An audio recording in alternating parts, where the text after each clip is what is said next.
hay un mínimo de instrumental con el que nosotros hacemos una exploración física para recoger datos para un paciente que le estamos haciendo una historia clínica neurológica.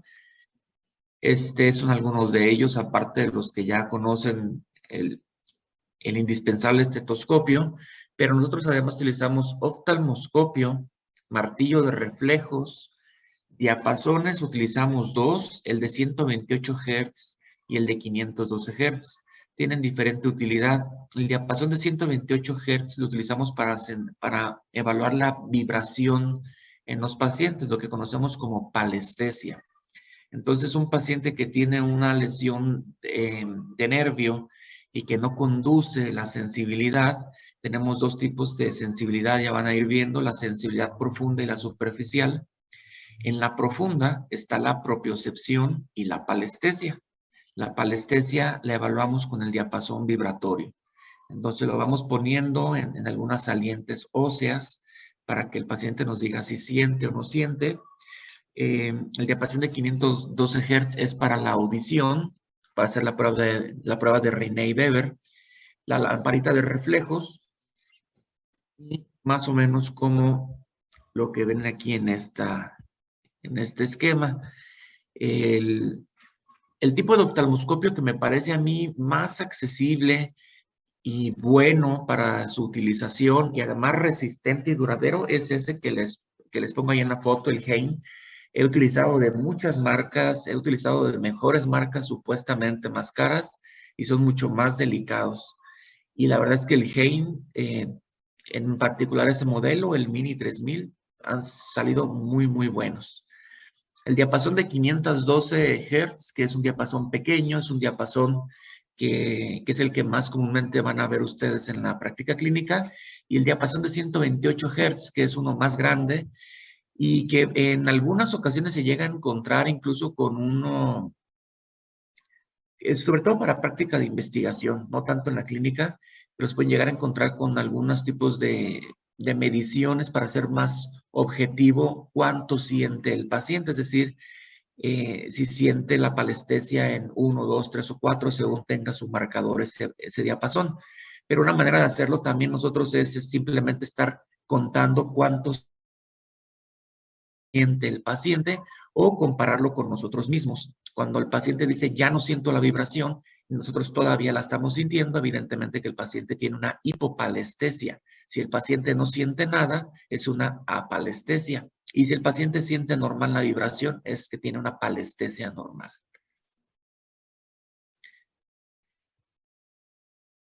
Sigue siendo la parte más importante en la medicina. Por supuesto, la neurología no es ajena a ello.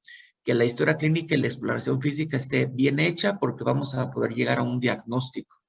El objetivo del paciente cuando va a visitarnos es primero quiere un buen diagnóstico y después quiere una buena terapéutica. Entonces, es indispensable y no se puede hacer medicina sin una buena historia clínica y una exploración física. Ahorita también con la cuestión de la pandemia, la verdad es que se han incrementado mucho las consultas en línea y la verdad es que también se pierde. O sea, hay cosas que se pueden hacer y hay cosas que no se pueden hacer. Por ejemplo, para un dermatólogo que es tan importante ver la lesión, yo creo que la mayor parte de las consultas las puede hacer. Los psiquiatras, por ejemplo, ellos ya hacían psicoterapia en línea desde antes de la pandemia. Ellos, el platicar, al ver el paciente, realmente no pierden prácticamente mucho. Quizá un nefrólogo, si le están enseñando los resultados del laboratorio, cuánto tiene de urea, cuánto tiene de creatinina, pues se puede dar una idea, cuánto tiene de electrolitos. Pero para un internista, para un reumatólogo que tiene que tocar al paciente, que tiene que tocar las articulaciones, para un neurólogo es más complicado. Generalmente pacientes que ya conocemos y que les damos un seguimiento, pues se puede hacer una consulta online, pero pacientes de primera vez es muy complicado. Otra de las cosas importantes en hacer una buena historia clínica, una buena anamnesis, es que le van a reducir los costos al paciente. Es una medicina más dirigida, abarata el costo y mejora la sensibilidad diagnóstica y por lo tanto terapéutica. El ser un buen interrogador también requiere no solamente los conocimientos que van adquiriendo durante la carrera, también requiere experiencia, requiere cierto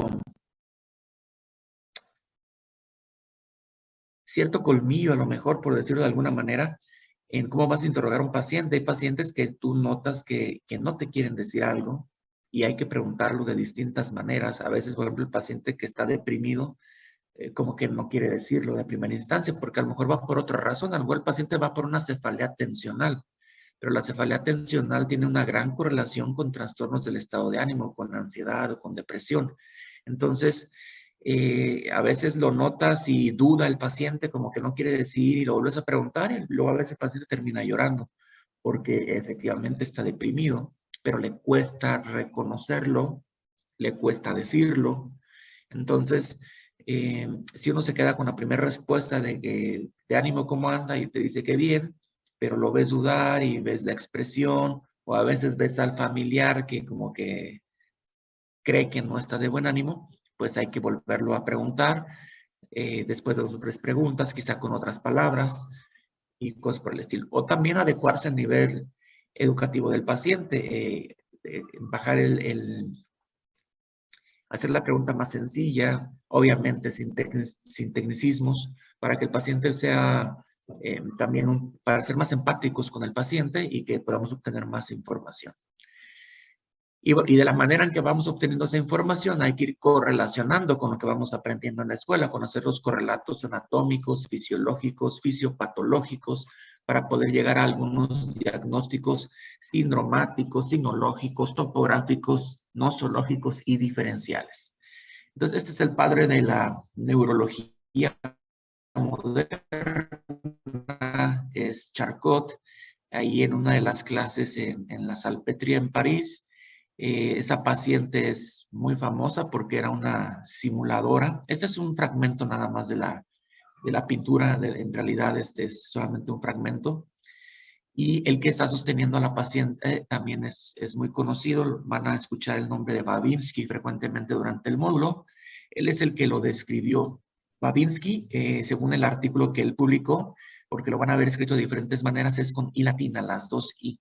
Podrán haber Babinskis, habrá gente que se pide Babinski con Y, pero el Babinski que describió el signo de Babinski que vemos en neurología es con I latina las 2, para que cuando lo escriban correctamente. Y pues estamos buscando, para darle al paciente una solución, un diagnóstico sindromático que lo vamos a tener con la exploración neurológica, con la historia clínica neurológica, el diagnóstico topográfico que tiene que ver con, sobre todo las primeras clases que van a estar viendo a lo mejor en primer parcial, quizá parte del segundo parcial, que es saberse la anatomía, las vías y los centros nerviosos, que es quizá la parte un poquito más complicada. Después empieza a ver un poquito más las patologías, que son más abordables, son menos abstractas. Y el diagnóstico etiológico, hay que saberlo, lo de medicina interna, de pediatría, niños, adultos, la medicina como tal, la patología.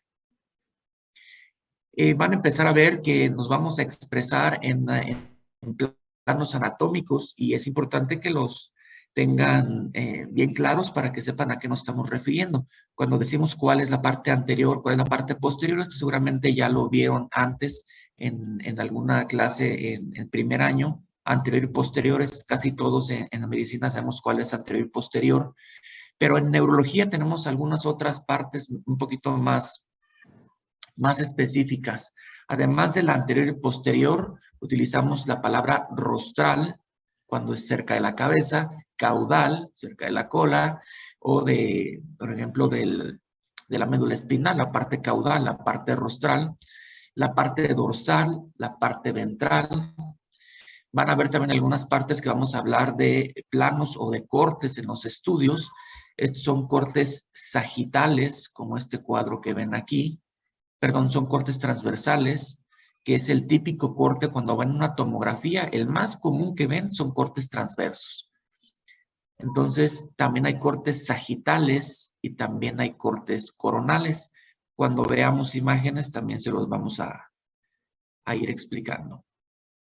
De manera general, el sistema nervioso se divide en central y en periférico.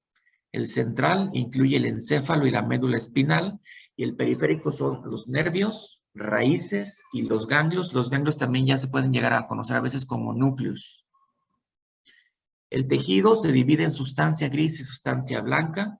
La sustancia gris contiene los núcleos y las neuronas como tal, que son centros de procesamiento, como si fueran en las computadoras lo que son los procesadores, y la sustancia blanca, que son fascículos, cables o conexiones.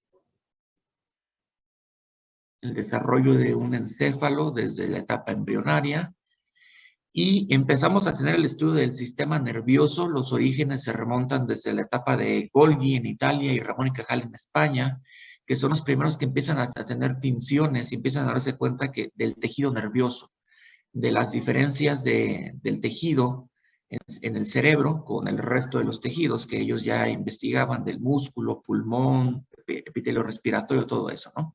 Más o menos eran contemporáneos, eran medios rivales, y más o menos eran más tiempos fue que describieron sus tinciones.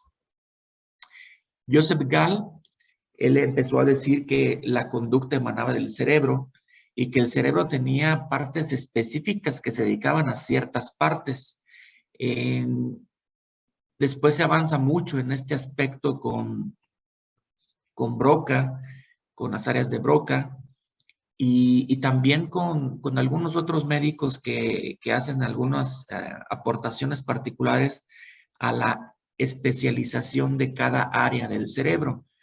Vamos a tener clases en las que les hablan cómo el lóbulo temporal se encarga de alguna cosa, el lóbulo occipital de otra, parietal de otra, frontal de otra, y dentro de cada lóbulo incluso hay subespecializaciones. Por ejemplo, el lóbulo temporal, que se encarga de la audición, que se encarga también del olfato, que se encarga también del gusto, memoria. El lóbulo temporal es fascinante por tantas cosas que tiene en juego, en red que tiene ahí. Se reconocieron funciones de la conducta del paciente. El paciente podía ser generoso, podía ser obsceno, podía ser hipersexual, podía ser religioso, podía ser un gañán, un violento. Todo eso podía venir del cerebro y podía deberse a lesiones, y si no a lesiones, a disfunciones que pudieran ser ya no macroscópicas, sino microestructurales o bioquímicas. La corteza se divide en muchas áreas. Este es un corte en el que está esquematizado por territorios vasculares, más que por las áreas de Broca. Territorios vasculares, cuando vean infarto cerebral, lo van a ver un poquito más a detalle, pero depende de qué arteria se afecte en una lesión vascular, va a ser el área del cerebro que va a estar afectada.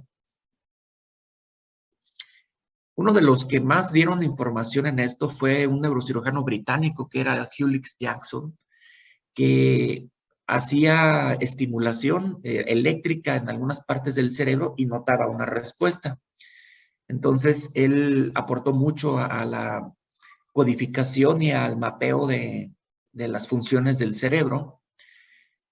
Y Pierre Florence también produjo ablaciones en diferentes áreas y en áreas que no eran específicas, sino complementarias. Van a encontrar también cuando veamos lóbulos y corteza, que hay áreas complementarias que sirven como un procesamiento a las áreas específicas. Hewlett Jackson también es famoso por un tipo de epilepsia motora que llaman crisis jacksonianas, en las cuales inician muy pequeñitas y se van propagando por el cuerpo. Pueden empezar en el dedo, empezarse a mover el dedo, a mover, y pasa a la mano, pasa al antebrazo, pasa al brazo, al hombro, y se generaliza. Ese tipo de crisis que inician tan focales y que se van generalizando, casi siempre indican una lesión focal, muchas veces un tumor. Son un tipo de crisis que es indispensable y mandatorio siempre hacer una buena neuroimagen, una buena resonancia magnética. Los homúnculos motores y sensoriales. Esto es importante porque cuando un paciente llega y les dice que tiene, digamos, paresia facial y paresia de la mano y de la pierna no, ustedes se pueden imaginar en dónde está la lesión. Aquí hay fibras motoras que bajan hacia la cápsula interna, que es una estructura muy importante de la que van a escuchar hablar mucho, que la cápsula interna pasa más o menos por aquí. Como en una computadora, cuando ven amarrados todos los cablecitos y que pasan por ahí, eso es más o menos una cápsula interna. Y es muy importante porque es un sitio común de lesión. Y si vienen cables de acá, de acá, de acá, de acá, de acá, de acá, y solamente hay una lesión pequeña en cápsula interna, pues imagínense que va a haber manifestaciones clínicas de muchas partes de la corteza. Pero si la lesión es cortical y le dio una lesión más o menos en esta área, pues entonces van a notar que el paciente tiene una paresia en la mano, a lo mejor nada más. Si la lesión es más grande, va a afectar también la cara. Tiene que ser lateral. Esto que están viendo aquí es un esquema del cerebro en un corte coronal. Aquí está un ventrículo. Entonces, esta es la parte medial. Acá habría otra mitad igual del cerebro. Entonces, cuando hay una lesión medial, afecta más la pierna. Cuando hay una lesión más lateral, afecta más la cara. Entonces, los homúnculos nos sirven para darnos cuenta más o menos en qué parte de la corteza está afectado el paciente. El sistema nervioso es el que nos hace ser lo que somos, es el que nos hace pensar, sentir, entender, aprender, tener emociones, enamorarnos, enojarnos, todo lo que nos hace ser como seres humanos lo debemos al sistema nervioso, que es al menos en este planeta somos el ente más avanzado desde el punto de vista deontológico del sistema nervioso central. Entonces, también lo que nos hace actuar y ante los estímulos también es derivado del sistema nervioso. Van a escuchar hablar de las áreas de Brodmann. Son 52 áreas anatómicamente distintas. En su función también son distintas. Fueron descritas por Corbinian Brodmann. Se inspiró en Wernicke, que también hay un área de Wernicke que también la van a escuchar.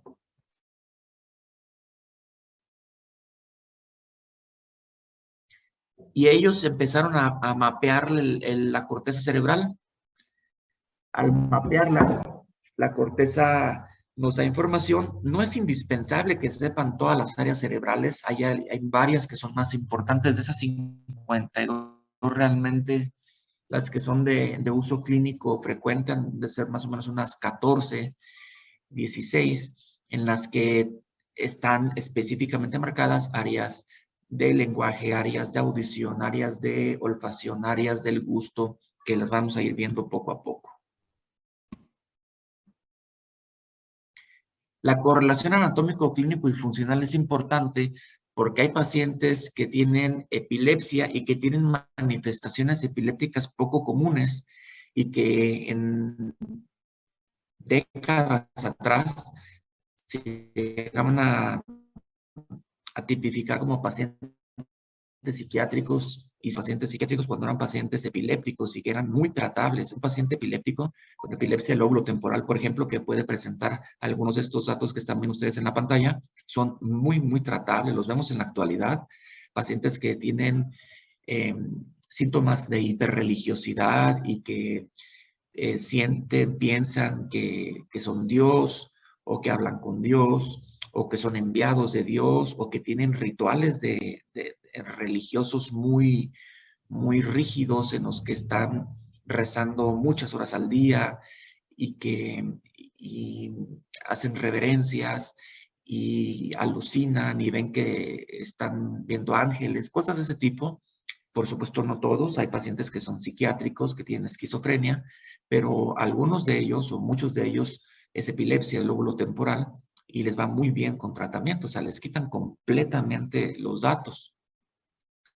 También en el lóbulo temporal se asientan los fenómenos ictales del ya visto y lo ya vivido, que es lo que conocemos como el déjà vu, que es la sensación familiar de algo, como que es la primera vez que lo estamos experimentando, pero sentimos como que ya lo hubiéramos vivido antes, o lo contrario, el jamais vu, en el cual el paciente se enfrenta a una situación completamente familiar, algo que ya ha hecho con anterioridad, pero le da la impresión de que es la primera vez que lo hace, que nunca lo había vivido. Esta es la división de la corteza cerebral en cuanto a lóbulos. Es un esquema muy general.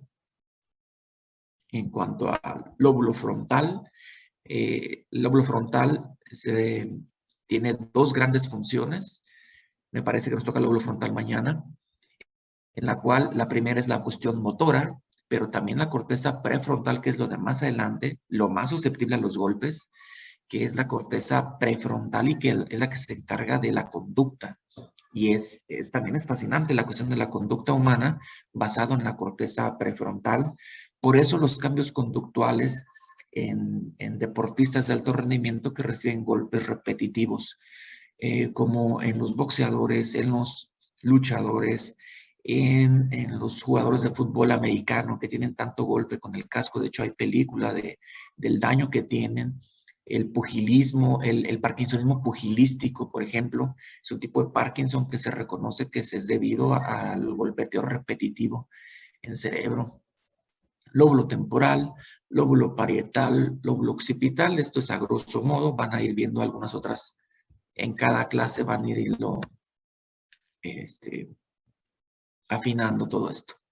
El esquema general de la función del sistema nervioso es que hay un estímulo, tiene un receptor, este receptor tiene una vía por la cual manda la información, que es la vía aferente, la manda a un centro integrador, es decir, un procesador, un núcleo, de ahí va a viajar a la médula, aquí es un esquema muy general, puede no siempre ser igual, este es un ejemplo de los más comunes, pasa a médula, a un núcleo encefálico bajo, un núcleo encefálico alto, una vía, otro cable eferente, o sea, desde el centro integrador hasta el núcleo encefálico alto son procesadores, son puros núcleos, son puras neuronas.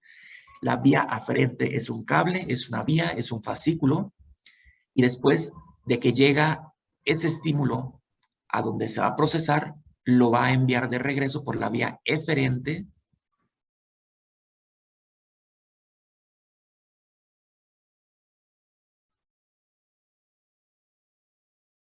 y va a producir un efecto, una respuesta. Es decir, ahorita que ustedes están escuchando esto, llega un estímulo auditivo, tienen un receptor en el oído, lo va a mandar a la corteza temporal, la corteza auditiva, le van a dar un significado entre la corteza temporal y la parietal, ese significado llega a tener una vía eferente a que lo que yo estoy diciendo reconozcan el lenguaje. Las palabras que digo tienen un significado para ustedes y se imaginan cosas con lo que estamos diciendo.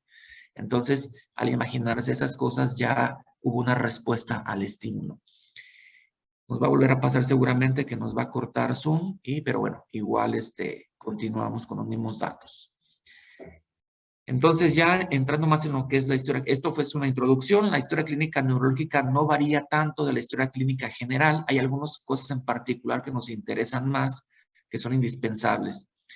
El cartabón o la ficha de identificación del paciente, evidentemente el género tiene que ver con patología, la edad, un infarto cerebral en gente joven tiene otras causas a una paciente mayor. Un paciente joven con un infarto cerebral, podemos pensar en muchos casos que tenga un problema cardiológico, que tenga un cardioembolismo. No es nada raro en un paciente joven que tenga una comunicación interventricular, que tenga una arritmia, que use drogas, incluso que haya dado COVID.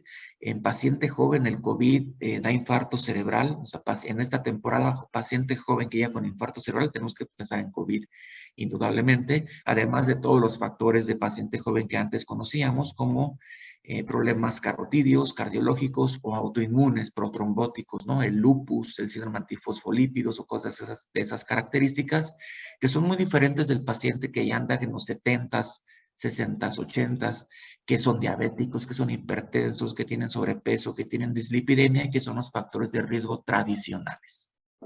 La lateralidad nos interesa mucho en neurología, si el paciente es diestro, si el paciente es siniestro, porque nos habla de la dominancia hemisférica, cuál es el lado del cerebro en el cual está sentado el área del lenguaje en ese paciente.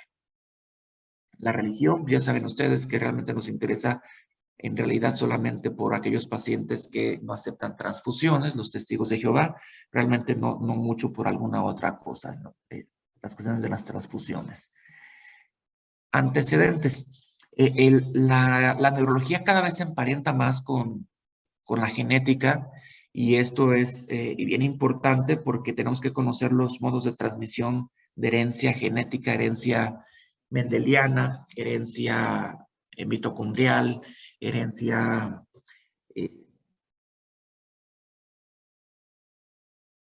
formas, porque hay mucha patología neurológica que se va a transmitir de esa manera. Entonces, familiares son bien importantes, pacientes que llegan en silla de ruedas y que tienen enfermedades progresivas, degenerativas desde la infancia, es muy común que tengan familiares y a veces no nos quieren decir.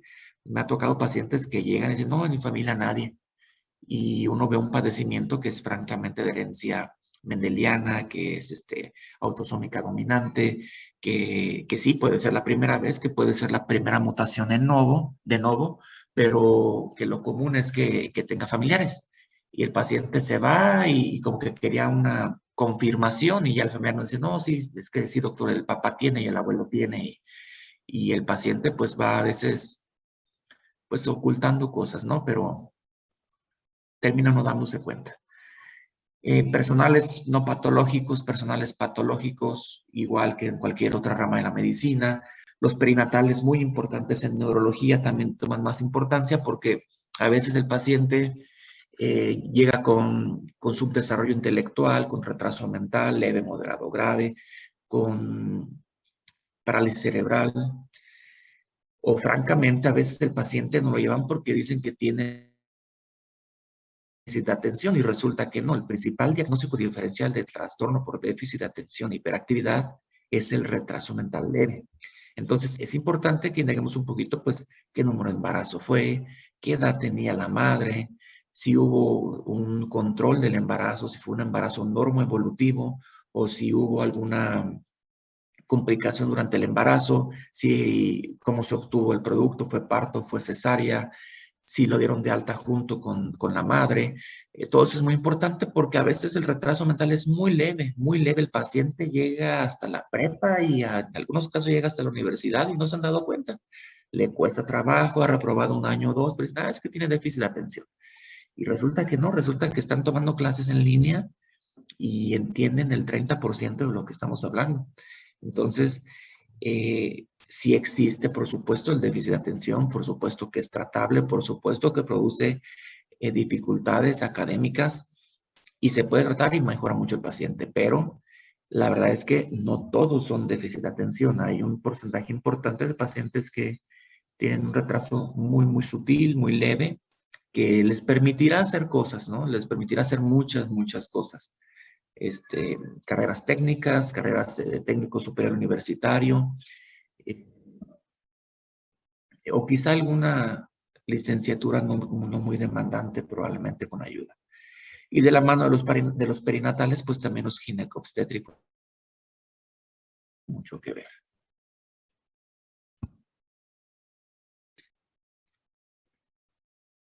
Las toxicomanías, las costumbres, los hábitos de los pacientes, tabaquismo, alcoholismo, drogas. Las drogas en neurología, aparte de todo lo que puedan imaginarse desde el punto de vista de la medicina en general, tienen ciertos valores de importancia por los problemas conductuales que se dan, por la disfunción de la corteza prefrontal que van a provocar las drogas, por la ansiedad, por la depresión, la dependencia que producen y que vemos a veces en neurología, que a veces son más del campo de psiquiatría, pero a veces al paciente y a la familia tienen un estigma con acudir al psiquiatra que los hacen ir primero al neurólogo. Para el paciente es más fácil ir al neurólogo que ir al psiquiatra. Entonces, el neurólogo tenemos unas bases dentro del aspecto de psiquiatría, pero no somos psiquiatras. Nosotros no podemos dar psicoterapia. Manejamos los fármacos de una manera bastante buena, la psicofarmacología Yo creo que bastante comparable con el psiquiatra, pero en cuanto a la psicoterapia, definitivamente no estamos capacitados nosotros. Entonces hay que reconocer al paciente que tenemos que derivar a psiquiatría. Quizá le podemos empezar medicamento, ansiolítico, antidepresivo o algo para el insomnio, pero hay pacientes que requieren y que tienen cosas más de fondo que requieren psicoterapia y tenemos que derivar. El árbol genealógico ya lo mencionamos antes por la cuestión de los tipos de herencia, la patología hereditaria. Y el padecimiento actual, como en toda la medicina, hay que estudiarle 4 cosas: el inicio, la evolución, el estado actual y la terapéutica empleada que pudo haberlo modificado. Como en todo síntoma, en toda la medicina, siempre le vamos a buscar a todos los síntomas inicio, evolución, si es agudo, si es subagudo, si es crónico, el estado actual y la terapéutica empleada. Todos los síntomas que el paciente nos diga. Por supuesto que a veces el paciente divaga y nos puede dar 20 síntomas en una consulta, pero el paciente tiene un motivo de consulta y vamos a tratar de que en base a ese motivo de consulta y los síntomas satélites más importantes, bueno, vamos a enfocarnos a ellos, porque el paciente muchas veces es muy puntual y dice: yo vengo porque tengo un dolor de estas características, y ya vamos a empezar cuándo empezó y cómo ha evolucionado y cómo está en ese momento y qué tratamiento le han dado.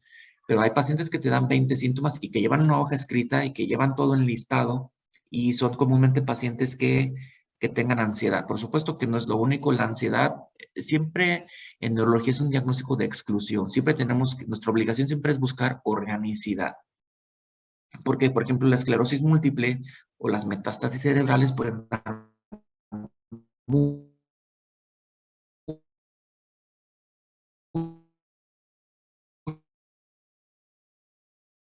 síntomas.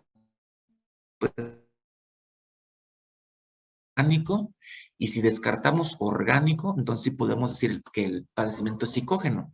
Nos toca ver muchísimo de esto a nosotros en neurología. Los psicólogos es el que se ha convertido en el especialista en ese puente de entre cuál es lo orgánico y cuál es lo psicógeno, porque nadie tiene la preparación para eso más que nosotros, y la estamos adquiriendo porque ni siquiera era una especialidad que se dedicara a eso, y en la actualidad, ahorita que ya nos va a terminar Zoom, ahorita ahondamos un poquito en ese punto. La voy a terminar y vamos a reiniciar.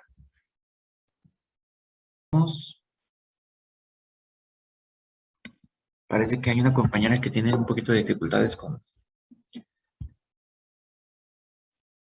la conexión, que es Maya Rodríguez.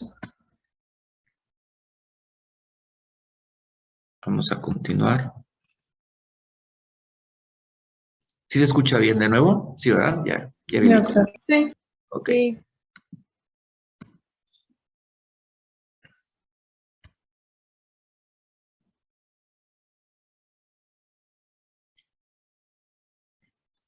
Sí, aparatos y sistemas, en neurología, todos tienen importancia, de todos.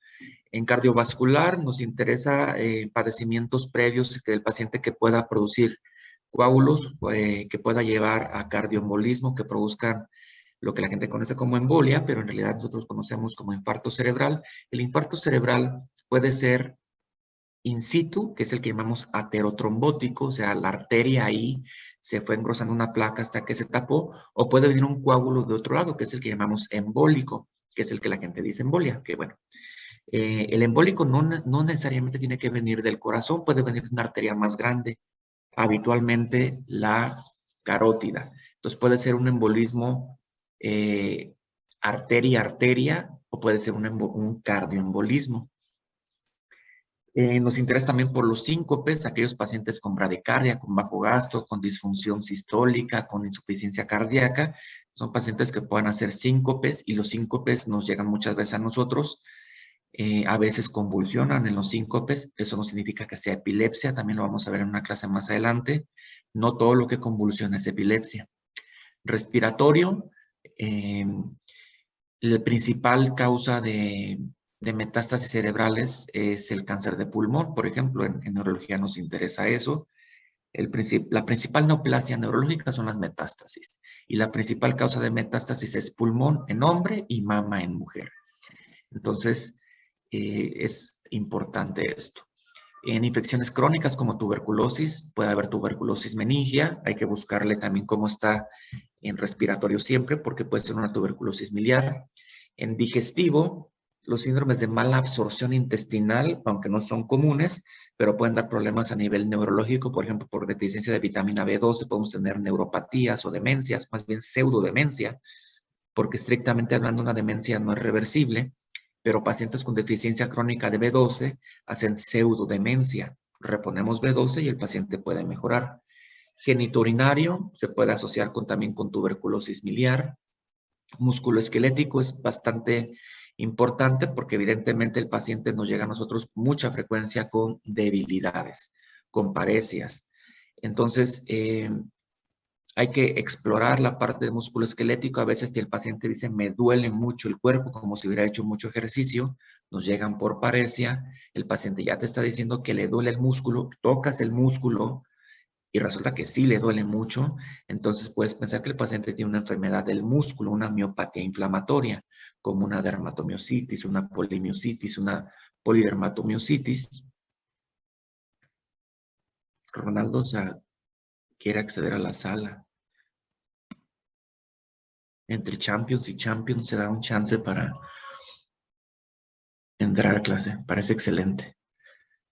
Inmunológico, el paciente con enfermedades autoinmunes como el lupus, por ejemplo, pueden ser estados protrombóticos, como les decía, en paciente joven, hacer infartos cerebrales, hacen vasculitis, hacen cambios conductuales.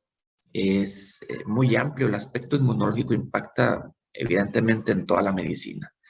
Hematológico, ya habíamos comentado lo de la deficiencia de B12 que produce pseudodemencias, neuropatías, produce anemia.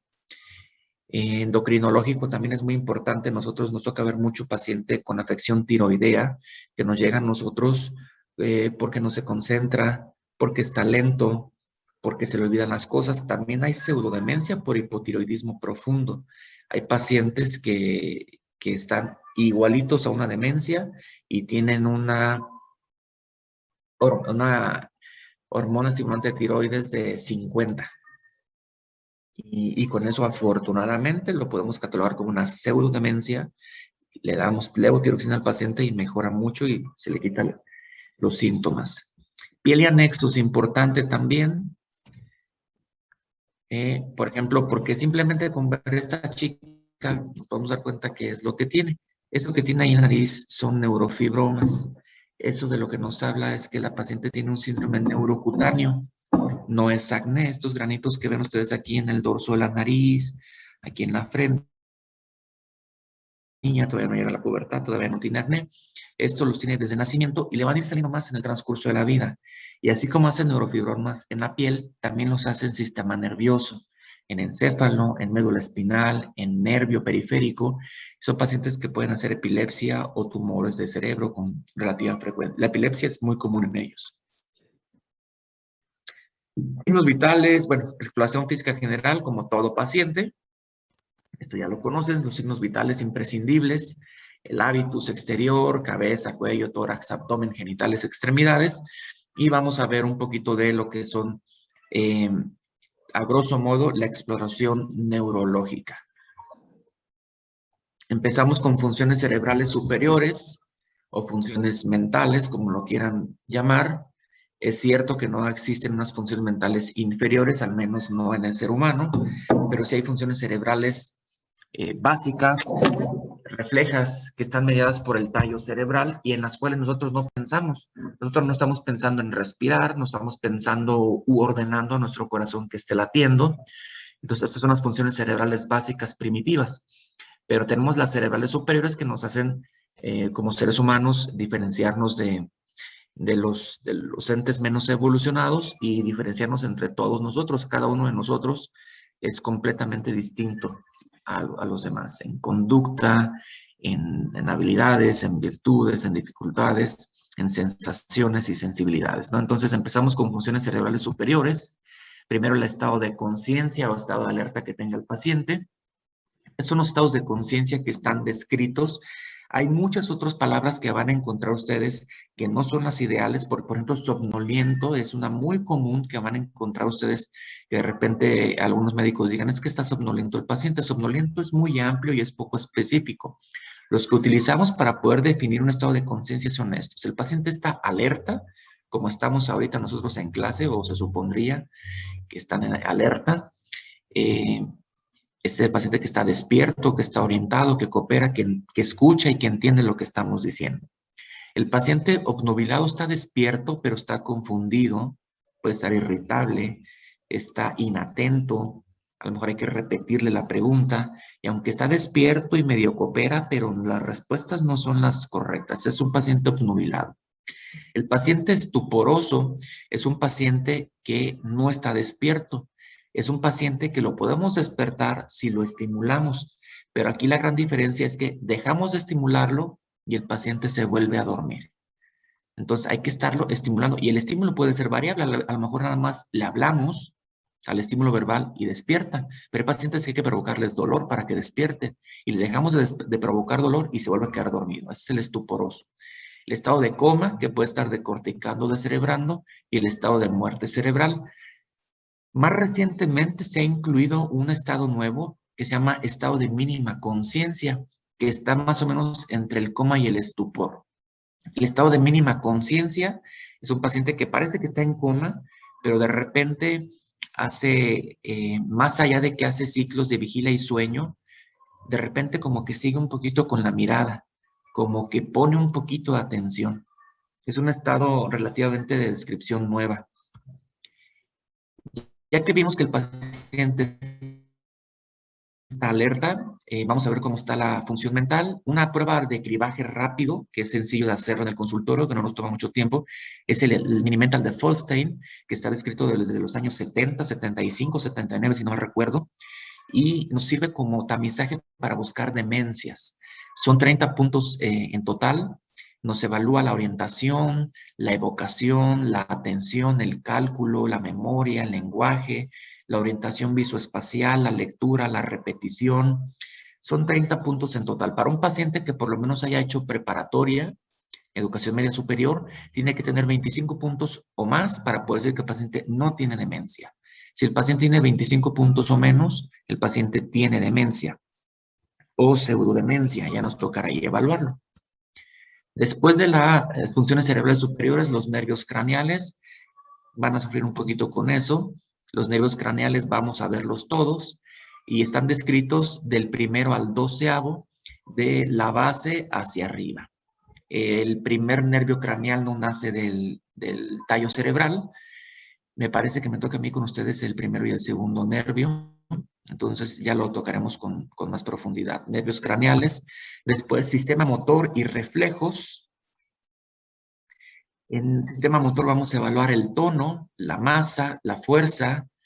Es bien importante todo ello y que sea simétrico. Eso es importantísimo porque a veces dicen, bueno, pues el paciente está débil, pero está débil general, a lo mejor va saliendo de COVID, a lo mejor tiene 75 años la viejita y ya tiene una fuerza pues menor, fuerza generalizada, o sea, así la tiene toda y puede ser normal para ella.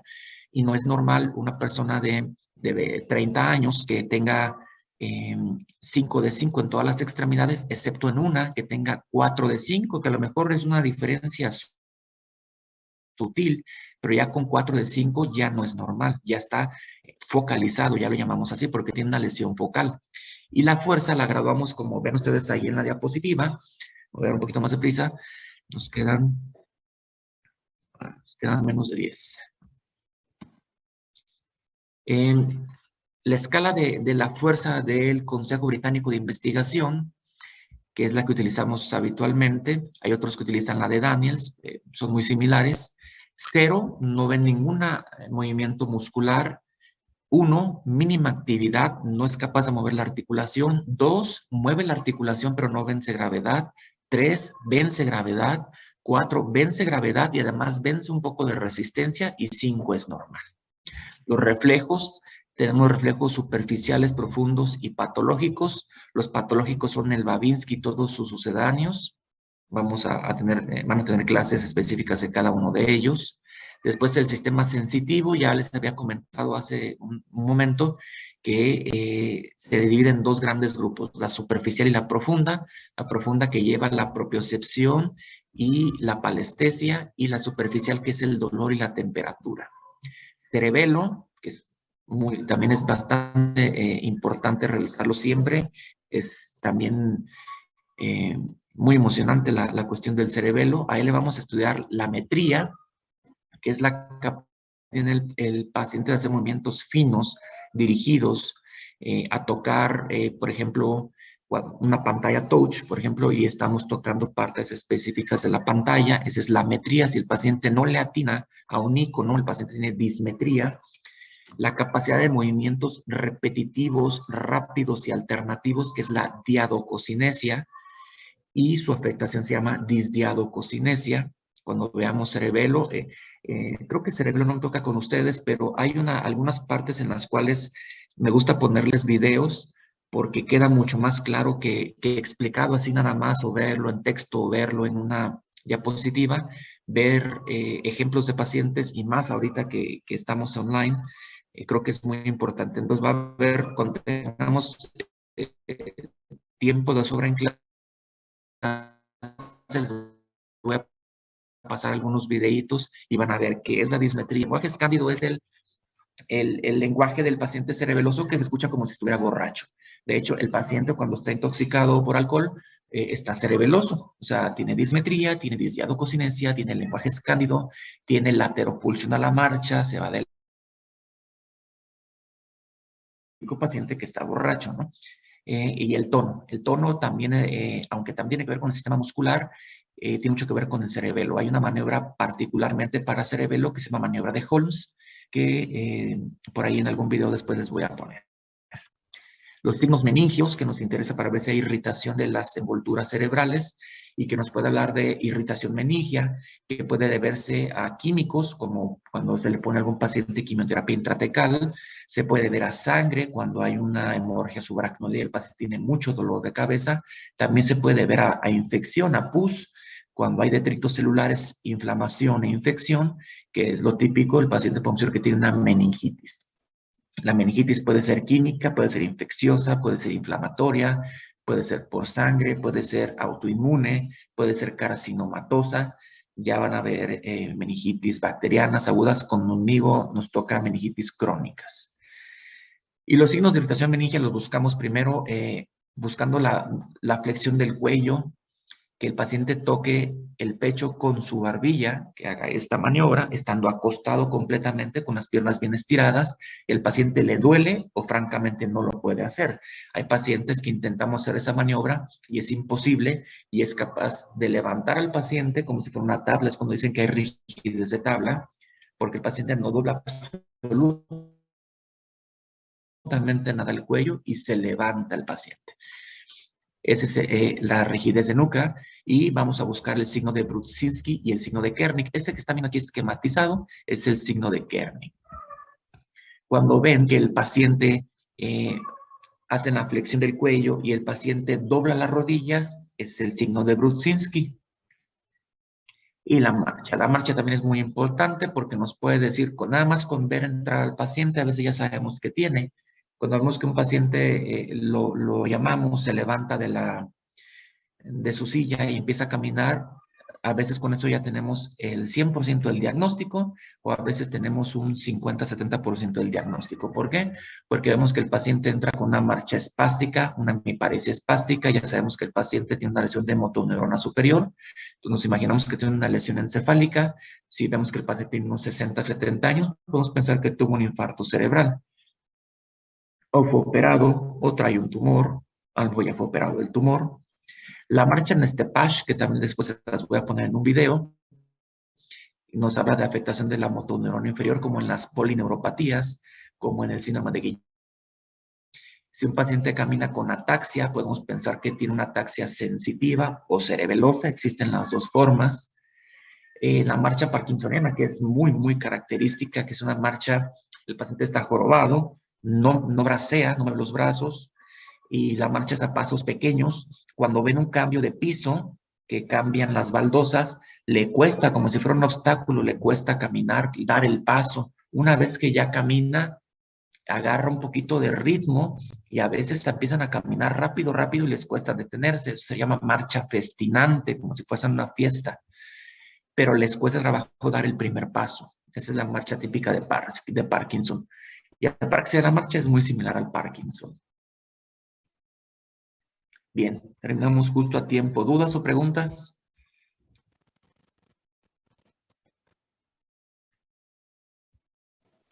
Creo que no. ¿A poco todo quedó clarísimo? Muy claro. Generalmente cuando me preguntan es porque todo quedó muy claro o no se entendió absolutamente nada. Bueno, yo sí tengo una pregunta, doctor. Ujú. Ya ve que hace rato mencionó que primero teníamos que descartar algún problema como biológico, pues, y después ver la posibilidad de que fuera más bien un problema Sí. psicológico, ¿no? Realmente, perdón, lo Esto, psicológico también es biológico, ¿eh? Llamamos organicidad. ok, perfecto. Pero mi pregunta es si esto aplica en general para cualquier área del cuerpo o nada más como para la cuestión de la neurología. Aplica para toda la medicina. Siempre. O sea, si un ejemplo que nos llega a nosotros en los neurólogos mucho es, por ejemplo, el paciente con vértigo, con mareos. El paciente ya fue al otorrino, y ya trae 2, 4, 6, 8 recetas de otorrinos diferentes y no se le ha quitado su mareo, no se le ha quitado su vértigo y te dicen, es que el otorrino me dice que mi oído está bien. Entonces, el otorrino ya lo revisó, el otorrino ya vio que el oído está bien y nos lo manda a nosotros para ver si no es un vértigo de origen central, que la verdad es que prácticamente nunca es de origen central. El vértigo de origen central es muy serio, es muy severo, lo traen las 24 horas y cada día es peor. Se debe a una lesión cerebelosa, por ejemplo, o en tallo cerebral. El 80% de los vértigos son periféricos, es decir, son de oído, son del otorrino. Pero ese paciente que ya lo vieron muchos, que ya le dieron medicamento para mareo, que no se le quitó, lo vemos nosotros y vemos que en efecto, que oído, no sabemos más de oído que el otorrino, pero lo que sabemos es que el oído está bien, lo revisamos de lo neurológico y está bien, y ya le dieron muchas cosas para mareo y nada mejora, y lo empezamos a explorar en el punto de vista emocional y psicógeno. Y el paciente está deprimido, el paciente está ansioso, el paciente lo están extorsionando, y bueno, desgraciadamente eso pasa, pues vimos en Celaya, y créanme que eso es también cosa